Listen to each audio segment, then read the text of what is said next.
Hello everyone, welcome to AKSIAS. This is Santosh Koka. మనం previous class లో WTO ministerial meeting సంబంధించి important explanation అనేది చూసాం. దీనికి సంబంధించి ముఖ్యమైన ప్రశ్నలు ఏంటి, ఇంపార్టెంట్ మోస్ట్ ఎక్స్పెక్టెడ్ క్వశ్చన్స్ ఏం వస్తాయి అనేది మనం స్టాటిక్ పరంగా చూద్దాం. అయితే ఇది last class for the economy part, అంటే డే 58 లో భాగంగా క్విక్ రివిజన్ సంబంధించి మనం ఎకానమీ పార్ట్ అనేది చూద్దాం. సో అయితే ఇక్కడ క్వశ్చన్స్ 1 by 1 నేను డిస్ప్లే చేస్తాను అండ్ రీడ్ చేస్తాను. మీరు వీడియో పాజ్ చేసి ఆన్సర్స్ ఎంతవరకు మీకు వస్తున్నాయి అనేది ట్రై చేయండి కామెంట్స్లో పోస్ట్ చేసి. సో అయితే ఫస్ట్ క్వశ్చన్ మనకి ఇక్కడ, consider the following statements regarding the Nairobi ministerial conference of WTO. ప్రపంచ వాణిజ్య సంస్థ యొక్క నైరోబీ మంత్రివర్గ సమావేశానికి సంబంధించి క్రింది ప్రకటనలు పరిశీలించండి అని ఇచ్చారు. The conference concluded with a firm deal on the special safeguard mechanism for developing countries. It was agreed that developed countries would eliminate export subsidies for agriculture products immediately. So 2 statements అయితే ఇచ్చారు ఇక్కడ. So first statement observe చేస్తే, అభివృద్ధి చెందుతున్న దేశాల కోసం ప్రత్యేక రక్షణ యంత్రాంగం పై ఒక దృఢమైన ఒప్పందంతో ఈ సమావేశం ముగిసింది అని ఇచ్చారు. సో ఇక్కడ మనకి ఎటువంటి, అంటే నైరోబీ మినిస్టీరియల్ కాన్ఫరెన్స్ వచ్చిన తర్వాత మనకి ఆటోమేటిక్గా దోహా డెవలప్మెంట్ రౌండ్కి సంబంధించి, అంటే ఆ డెవలప్మెంట్కి సంబంధించి పక్కన పెట్టేసినట్టే అనుకోవాలి. ఎందుకంటే ఈ దోహా డెవలప్మెంట్ అజెండా దేనికి సంబంధించి, డెవలపింగ్ కంట్రీస్ ఏవైతే ఉన్నాయో వాళ్ళ యొక్క ఇంట్రెస్ట్ని ప్రొటెక్ట్ చేసే విధంగా దాన్ని తీసుకొచ్చారు. బట్ అది డే బై డే దాన్ని, ఇయర్ బై ఇయర్ దాన్ని కనుమరుగు చేశారు. సో ఫైనల్గా నైరోబీ మినిస్ట్రియల్ కాన్ఫరెన్స్లో అయినా ఏమైనా డెసిషన్స్ ముందుకు తీసుకెళ్తారంటే అలాంటివి ఏమీ జరగలేదు, కంక్లూడ్ అయితే ఏమీ కాలేదు. సో ఈ స్టేట్మెంట్ ఎంటైర్గా రాంగ్ స్టేట్మెంట్, రైట్. సో ఇక్కడ it was agreed that developed, అంటే అభివృద్ధి చెందిన దేశాలు వ్యవసాయ ఉత్పత్తులకు ఎగుమతి రాయితీలను వెంటనే తొలగించాలని అంగీకరించారు అని ఇచ్చారు. ఇది కరెక్ట్, ఎందుకంటే డెవలప్డ్ కంట్రీస్ అనేవి కొన్ని ఎలిమినేట్ చేయాలి, అంటే ఎక్స్పోర్ట్ సబ్సిడీస్ కావచ్చు ఇక్కడ, రైట్, ఇమీడియట్గా ఎలిమినేట్ చేయాలనేది ఇచ్చారు. కొన్ని సమ్ ఎక్సెప్షన్స్తో ఈ పర్టికులర్ లిమిటేషన్ అయితే ఇచ్చారు, రైట్. సో ఇది correct statement. Only 2 is the correct statement. Next important question, with reference to the agreement on fisheries subsidies concluded at the WTO, consider the following statements. WTO వద్ద ముగిసిన మత్స్య రాయితీల ఒప్పందానికి సంబంధించి క్రింది ప్రకటనను పరిగణించండి. It prohibits subsidies for fishing on high seas not under any national jurisdiction. It allows least developed countries a transition period of 5 years. Right, 2 statements అయితే ఇచ్చారు. మనం చూసాం నైరోబీ మినిస్టీరియల్ మీటింగ్ సంబంధించి మనం చూస్తే, నెక్స్ట్ మనకి ఈ అగ్రిమెంట్ ఆన్ ఫిషరీస్ సబ్సిడీస్ అనేది ఒక కొంతవరకు మనకి ఇది ముందుకు తీసుకెళ్లారు, రైట్. సో ఈ పర్టికులర్ కాన్ఫరెన్స్లో మనం చూస్తే ముఖ్యంగా ఇది ఫస్ట్ స్టేట్మెంట్ గమనిస్తే, ఇది ఏ జాతీయ అధికార పరిధిలో లేని ఎత్తైన సముద్రాలలో చేపలు పట్టడానికి రాయితీలను నిషేధిస్తుందని ఇచ్చారు. అంటే ఇక్కడ ముఖ్యంగా ఇది కరెక్ట్ ఆప్షన్, ఎందుకంటే మనం IUU అనేది ఇక్కడ తీసుకున్నాం, అంటే పర్టికులర్గా illegal, unreported, unrecorded, right. So unreported and మనకి అన్రెగ్యులేటెడ్, రైట్. సో ఈ 3 పారామీటర్స్ మనం ఇల్లీగల్గా తీసుకుంటున్నారు అనమాట ఈ ఫిషింగ్ సంబంధించి, high seas especially. So national jurisdiction సంబంధించి పరిధి అయితే ఉంటుంది. సో ఇది కరెక్ట్ ఆప్షన్. అయితే నెక్స్ట్, ఇది అతి తక్కువ అభివృద్ధి చెందిన దేశాలకు 5 ఏళ్ల పరివర్తన కాలాన్ని అనుమతిస్తుందని ఇచ్చారు. బట్ ఇక్కడ ట్రాన్సిషన్ పీరియడ్ ఏదైతే ఉందో ఈ లీస్ట్ డెవలప్డ్ కంట్రీస్కి ఓన్లీ 2 years ఇచ్చారు, 5 years అయితే కాదు, రైట్. సో ఇలాంటి ఫ్యాక్చువల్ ఇన్ఫర్మేషన్ కూడా మనం గుర్తుపెట్టుకోవాలి. Only 1 is the correct answer. Next, regarding the Buenos heirs ministerial conference, consider the following. A ministerial declaration was adopted by consensus. No decision was reached on public stock holding or agricultural reforms. 2 statements అయితే ఇచ్చారు. మనం చూసాం Nairobi ministerial conference తర్వాత, అంటే అది 2013లో వస్తే, ఇది 2017లో Buenos air మనకి ఎయిర్స్ మినిస్ట్రియల్ కాన్ఫరెన్స్ అయితే వచ్చింది, రైట్. సో ఇక్కడ మినిస్ట్రియల్ కాన్ఫరెన్స్ అంటే మంత్రివర్గ ప్రకటనను ఏకాభిప్రాయం ద్వారా ఆమోదించారు అని ఇచ్చారు. ఇక్కడ ఎటువంటి డిక్లరేషన్ అనేది అడాప్ట్ చేయబడలేదు, అది మనం ఇక్కడ గమనించాలి, రైట్. అంటే no ministerial declaration was adopted, అంటే మినిస్ట్రియల్, ఈ బ్యూనస్ ఎయిర్స్ మినిస్ట్రియల్ సంబంధించి మాట్లాడుతున్నాం, right. Next, no decision was reached on public stock holding or agriculture reforms, అంటే పబ్లిక్ స్టాక్ హోల్డింగ్ కానీ లేదా వ్యవసాయ సంస్కరణలపై ఎటువంటి నిర్ణయం తీసుకోలేదా అంటే మనం చూసాం. సో ప్రత్యేకించి ఈ బ్యూనస్ ఎయిర్స్ మినిస్టీరియల్ కాన్ఫరెన్సు ఈ నైరోబీ మినిస్ట్రియల్ కాన్ఫరెన్స్లో ఏమైతే తీసుకోలేదో దాన్ని కంటిన్యూ చేద్దాం అనుకున్నారో టాక్స్, ఇక్కడ కూడా జరగలేదు. కాబట్టి నో డెసిషన్ అనేది కరెక్టే, రైట్. సో అంటే only 2 is the correct option. Next మనకి నెక్స్ట్ క్వశ్చన్ చూస్తే fourth question with reference to the technical barriers to trade agreement under WTO consider the following statements. It ensures the technical regulations and standards do not create unnecessary barriers to trade and it encourages countries to base technical measures on international standards. It prohibits all national regulations on safety and environmental protection. అంటే ఇక్కడ trade barriers to trade పర్టికులర్గా technical barriers to trade అనే agreement మనం చూసాం, అంటే సాంకేతిక వాణిజ్య అడ్డంకుల ఒప్పందం, రైట్. సో ఇందులో భాగంగా మనం చూస్తే సాంకేతిక నిబంధనలు మరియు ప్రమాణాలు వాణిజ్యానికి అనవసరమైన అడ్డంకులను సృష్టించకుండా ఇది నిర్ధారిస్తుందని ఇచ్చారు. ఇది అబ్సల్యూట్గా కరెక్ట్, రైట్. అంటే టెక్నికల్ బ్యారియర్స్ ఏమి లేకుండా ఇది చూసుకుంటుంది ఈ ఒప్పందం అనేది, అంటే కొంత సైంటిఫిక్ ప్రూఫ్ ఉండేలా చూసుకుంటుంది. నెక్స్ట్ మనకి ఇది అంతర్జాతీయ ప్రమాణాలకు అనుగుణంగా సాంకేతిక చర్యలను చేపట్టేలా దేశాలను ప్రోత్సహిస్తుందని ఇచ్చారు. ఇది కూడా కరెక్ట్ ఆప్షనే. సో ఈ రెండు మనకి TBT అగ్రిమెంట్ ప్రైమరీ ఆబ్జెక్టివ్గా మనం చెప్పుకోవచ్చు. థర్డ్ మనం చూస్తే ఇది భద్రత మరియు పర్యావరణ పరిరక్షణపై అన్ని జాతీయ నిబంధనలను నిషేధిస్తుందని ఇచ్చారు. ఇక్కడ ఇది రాంగ్ ఆప్షన్గా చెప్పుకోవాలి, ఎందుకంటే TBT అనేది నేషనల్ మెజర్స్ ఏవైతే ఉన్నాయో మనకి నేషనల్ రెగ్యులేషన్స్ కావచ్చు, నేషనల్ మెజర్స్ అనేవి కొన్ని పర్టికులర్గా అలౌ చేస్తుంది. అంటే లెజిటిమేటివ్ ఆబ్జెక్టివ్స్ ఏవైతే ఉన్నాయో, ఫర్ ఎగ్జాంపుల్ హెల్త్ కావచ్చు, సేఫ్టీ కావచ్చు, ఇలాంటివి అనమాట, రైట్. సో అంటే ఇక్కడ ఏమి ఇచ్చారు, ఇది భద్రత మరియు పర్యావరణంపై అన్ని జాతీయ నిబంధనలు నిషేధిస్తుందని ఇచ్చారు. అందుకని ఇది wrong statement. Only 1 and 2 are the correct. Next with reference to rules of origin consider the following statements. మూలం యొక్క నియమాలకు సంబంధించి క్రింది ప్రకటనలు పరిగణించండి. So they determine the national source of a product in international trade. ఇది అంతర్జాతీయ వాణిజ్యంలో ఒక ఉత్పత్తి యొక్క జాతీయ వనరును నిర్ణయిస్తాయి అని ఇచ్చారు, రైట్. సో ఈ స్టేట్మెంట్ గమనిస్తే మనకి ముఖ్యంగా రూల్స్ ఆఫ్ ఒరిజిన్ అంటే ఏంటి, ప్రత్యేకించి ఒక ప్రోడక్ట్ ఎక్కడ ఒరిజినేట్ అవుతుంది, సోర్స్ ఏంటి అనేది చెప్పడం, అంతే కదా, రైట్. ఎందుకు అది రూల్స్ ఆఫ్ ఒరిజిన్ ఎందుకు? సో ప్రత్యేకించి ట్రేడ్ బ్యారియర్స్ వచ్చినా, ట్రేడ్కి సంబంధించి బెనిఫిట్స్ వచ్చినా ఆ పర్టికులర్ కంట్రీకే దక్కాలి, రైట్. సో అయితే ఇక్కడ ఇది కరెక్ట్ స్టేట్మెంట్, ఎందుకంటే రూల్స్ ఆఫ్ ఒరిజిన్ అనేది ట్రేడ్ ప్రివిలేజెస్ ఏవైతే ఉన్నాయో వాటిని పొందే విధంగా చూసుకుంటుంది. So they are use to decide whether a product qualifies for MFN most favoured nation or preferential treatment. అంటే ఒక ఉత్పత్తి MFN లేదా ప్రాధాన్యత చికిత్సకు అర్హత ఉందా అని నిర్ణయించడానికి అవి ఉపయోగించబడతాయని ఇచ్చారు, రైట్. ఇది కూడా కరెక్టే. దాని యొక్క బెనిఫిట్స్ కావచ్చు, ట్రేడ్ బ్యారియర్కి సంబంధించి ఏదైనా అడ్డంకులు కావచ్చు, ఏదైతే రూల్స్ ప్రత్యేకించి ఆ ప్రోడక్ట్ ఒరిజినేట్ అవుతుందో అవే భరించాలి, రైట్. అవే యాక్సెసిబుల్ తీసుకోవాలి అనేది ఇక్కడ rule, right. So they apply only to goods traded under free trade agreements అని ఇచ్చారు. ఇవి స్వేచ్ఛా వాణిజ్య ఒప్పందాల కింద వర్తకం చేయబడిన వస్తువులకు మాత్రమే వర్తిస్తాయని ఇచ్చారు.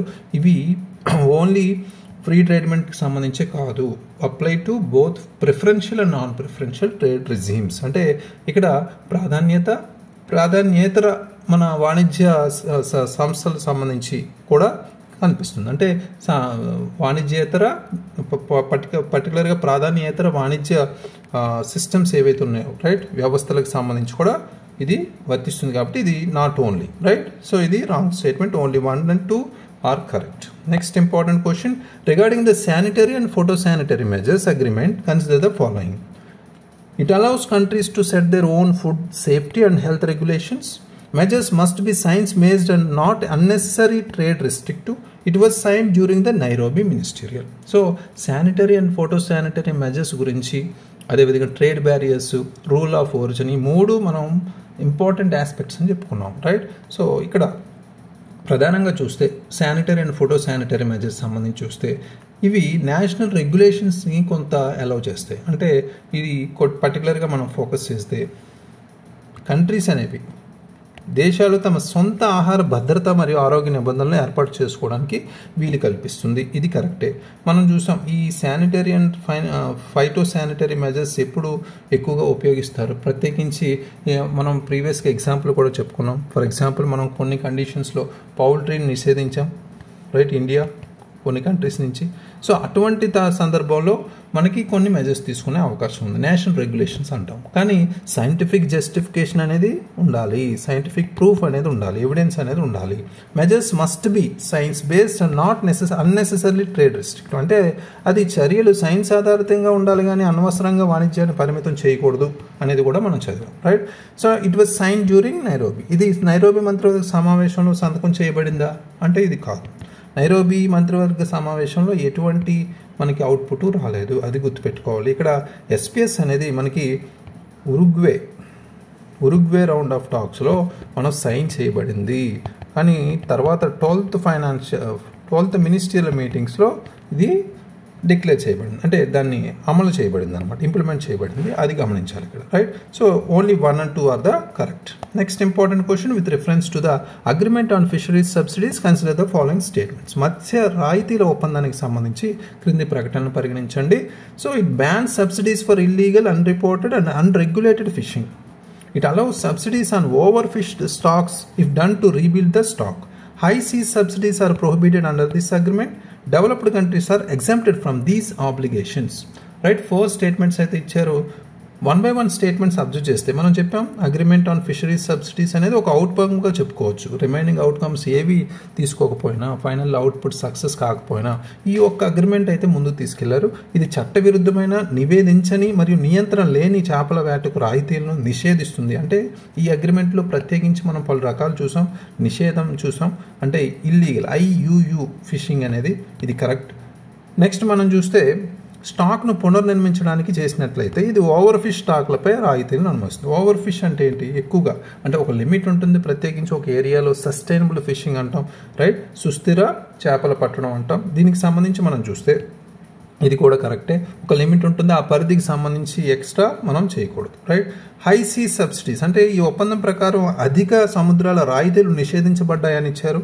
సో ఇక్కడ ముఖ్యంగా ఇది కూడా కరెక్టే, ఎందుకంటే హై సీస్ అంటే ఏంటి? ప్రత్యేకించి నేషనల్ టెరిటరీస్ అంటే నేషనల్ జ్యూరిస్డిక్షన్ సంబంధించి పరిధిలోనే వాళ్ళు ఫిషింగ్ అనేది జరపాలి. బియాండ్ దట్ చేస్తే అది కంపల్సరీ ప్రొహిబిటెడ్. ఇది కూడా కరెక్ట్ ఆప్షన్. అయితే ఇక్కడ అభివృద్ధి చెందిన దేశాలు ఈ బాధ్యతల నుండి మినహాయించబడ్డాయని ఇచ్చారు. ఇక్కడ ఎటువంటి ఎగ్జామ్షన్ అయితే ఇవ్వలేదు డెవలప్డ్ కంట్రీకి సంబంధించి, ఇది గమనించాలి. డెవలప్డ్ కంట్రీస్కి అయితే ఎటువంటి నిబంధన ఇవ్వలేదు, రైట్. కన్సెషనల్ ఎగ్జామ్షన్, రైట్, మినహాయింపు. Only 1, 2, 3 are the correct option. Next question, consider the following statements regarding the WTO Ministerial Buenos Aires 2017. No agreement was reached on e-commerce. A work program on fisheries subsidies was agreed. Investment facilitation and MSMEs were adopted as new negotiating areas. India emphasized the multilateralism and development agenda. Right? 4 statements అయితే ఇచ్చారు. ఇలా different ministerial conference రిలేటెడ్గా different statements ఇచ్చి confuse చేసే అవకాశం ఉంది. అవి ఏ particular మీటింగ్లో ఏం జరిగాయి, ఏం అవుట్కమ్స్ అనేది మనం ప్రాపర్గా ఫోకస్ చేయాలి, రైట్. సో ఇక్కడ నో అగ్రిమెంట్ వాచ్ రీచ్ అని ఇచ్చారు. ఫస్ట్ ఆఫ్ ఆల్ మనం గమనిస్తే ఫస్ట్ స్టేట్మెంట్ అనేది కరెక్ట్. ఈ కామర్స్ విషయంలో ఎలాంటి ఒప్పందం కుదుర్చుకోలేదు, ఓన్లీ నెగోషియేషన్స్ అయితే జరిగాయి, రైట్. సో ఇది కరెక్ట్. నెక్స్ట్ మత్స్య రాయితీలపై ఒక కార్యాచరణ కార్యక్రమాన్ని అంగీకరించారని ఇచ్చారు. ఇది కూడా కరెక్టే, మనం చూసాం. ఫైనల్గా అవుట్పుట్ ఏదైతే ఉందా అంటే ఇది ఒక్కటే, రైట్. నెక్స్ట్ మనకి ఇన్వెస్ట్మెంట్ ఫెసిలిటేషన్ అంటే పెట్టుబడుల సౌలభ్యం కావచ్చు, MSMEల కొత్త చర్చల రంగాలుగా స్వీకరించడం కావచ్చు, ఇవన్నీ మనకి చూస్తే ఇవి కన్సెన్సస్ అనేవి లేవు దీనికి సంబంధించి, అందుకనే అడాప్ట్ చేయలేదు. ఇవన్నీ న్యూ నెగోషియేటింగ్ ఏరియాస్గా చెప్పుకోవచ్చు. అంటే కొత్త చర్చలకు సంబంధించి, అంటే MSMEs కావచ్చు, జెండర్ కావచ్చు, ట్రేడ్ కావచ్చు, ఇన్వెస్ట్మెంట్ ఫెసిలిటేషన్ కావచ్చు, ఇవన్నీ ఏం జరగలేదు, రైట్. అది గమనించాలి. నెక్స్ట్ భారతదేశం బహుపాక్షికత మరియు అభివృద్ధి అజెండాను నొక్కి చెప్పింది అనేది కూడా మనకు కరెక్ట్. అంటే మల్టీలేటరలిజం కావచ్చు, డెవలప్మెంట్ అజెండా అయితే డెవలపింగ్ కంట్రీస్కి న్యాయం జరగాలనేది కూడా ఫోకస్ చేశారు, రైట్. సో ఇది correct. 1, 2 and 4 are the correct option. ఈ స్టేట్మెంట్స్ అయితే ప్రత్యేకించి ఇలాంటి కొత్త ఏరియాస్కి సంబంధించి అడాప్ట్ అయితే జరగలేదు, right. Next question, which of the following best describes the term special safeguard mechanism? ఈ క్రింది వాటిలో ప్రత్యేక రక్షణ యంత్రాంగం అనే పదాన్ని ఉత్తమంగా వివరిస్తుంది ఏది? A system of bilateral dispute resolution at WTO, ప్రపంచ వాణిజ్య సంస్థలో ద్వైపాక్షిక వివాద పరిష్కార వ్యవస్థ. ఇది a trade protection measure allowing temporary tariff hikes and a fund to protect fisheries in developing countries, a WTO mechanism for regulating intellectual property. ఇక్కడ focus చేస్తే స్పెషల్ సేఫ్ గార్డ్ మెకానిజం మనం WTO మినిస్ట్రియల్ కాన్ఫరెన్సెస్ స్టార్ట్ చేసినప్పటి నుంచి మనం చెప్పుకున్నాం. Special safe gourd అంటే special products కానీ, special అనేది సేఫ్ గార్డ్ మెకానిజం కానీ, ఇవి డెవలపింగ్ నేషన్ సంబంధించినవి, రైట్. సో ఇక్కడ స్పెషల్ సేఫ్ గార్డ్ మెకానిజం అనేది గమనిస్తే మనకి టారిఫ్కి సంబంధించింది. ఎందుకంటే ఈ trade protection measures allowing temporary tariff అంటే తాత్కాలిక సుంకాల పెంపును అనుమతించే వాణిజ్య రక్షణ చర్య. ఒక్కొక్కసారి మనకి కొన్ని కొన్ని టెంపరీ కండిషన్లో సిచ్యువేషన్స్లో మనకి ఈ ఫార్మర్స్కి అభివృద్ధి పరంగా లేదా ఫార్మర్స్కి ఇంపాక్ట్ కలగకుండా వాళ్ళకి కొంత ఇంపోర్ట్కి సంబంధించి కొంత రెస్ట్రిక్షన్స్ అంటే టారిఫ్స్ తగ్గించే ఫెసిలిటీ అయితే ఇవ్వచ్చు, రైట్. సో అటువంటి కండిషన్ సిచ్యువేషన్స్ అంటే తాత్కాలిక సుంకాల పెంపుని అనుమతించే వాణిజ్య రక్షణ చర్యే ఈ స్పెషల్ సేఫ్ గార్డ్ మెకానిజం అంటే ప్రత్యేక రక్షణ యంత్రాంగం, right. So remaining are not correct. ఇక్కడ fund to protect fisheries developing in address అన్నారు. ఈ ఫండ్ అనేది ఫిషరీస్ సంబంధించి మనకి ఎటువంటిది లేదు, రైట్. సో ఇది లీస్ట్ డెవలప్డ్ కంట్రీకి సంబంధించి కొంత 2 years అయితే ట్రాన్సాక్షన్ పీరియడ్ అయితే ఇచ్చారు, ఇది రాంగ్. అదేవిధంగా డిస్ప్యూట్ రెజల్యూషన్ అయితే కాదు. నెక్స్ట్ మనకి రెగ్యులేటింగ్ ఇంటెలెక్చువల్ ప్రాపర్టీ అనేది కాదు, right. So B is the correct option. Next what is the implication of the WTO's rules of origin criteria? WTO యొక్క మూలం యొక్క నియమాలు ప్రమాణాల అర్థం ఏంటి అసలు అంటే రూల్స్ ఆఫ్ ఒరిజిన్ అనగానే చాలా ఇంపార్టెంట్ ఇది. సో మనం టోటల్ 3 అగ్రిమెంట్స్ రిలేటెడ్గా చూసాం. So they determine tariffs based on product categories, they assess whether a product qualifies for preferential trade access, they standardize the packaging of imported goods, they define national treatment for foreign investments, right. 4 statements అయితే ఇచ్చారు ఇక్కడ. ముఖ్యంగా ఇక్కడ focus చేస్తే మనకి rules of origin అనేది ఏం చేస్తుంది, ఇది ఒక నేషనల్ సోర్స్గా మనం చూసుకోవచ్చు, right.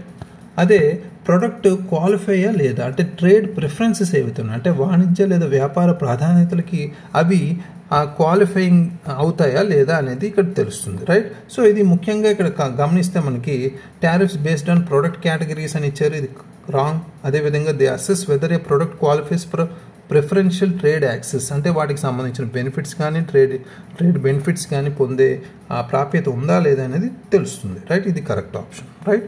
So imported goods packaging or define national treatment for foreign investments అని రాంగ్ స్టేట్మెంట్స్, రైట్. సో ఇవి మనకి టోటల్గా మన WTO మినిస్టీరియల్ మీటింగ్ సంబంధించి టోటల్ 10 క్వశ్చన్స్ అయితే వచ్చాయి.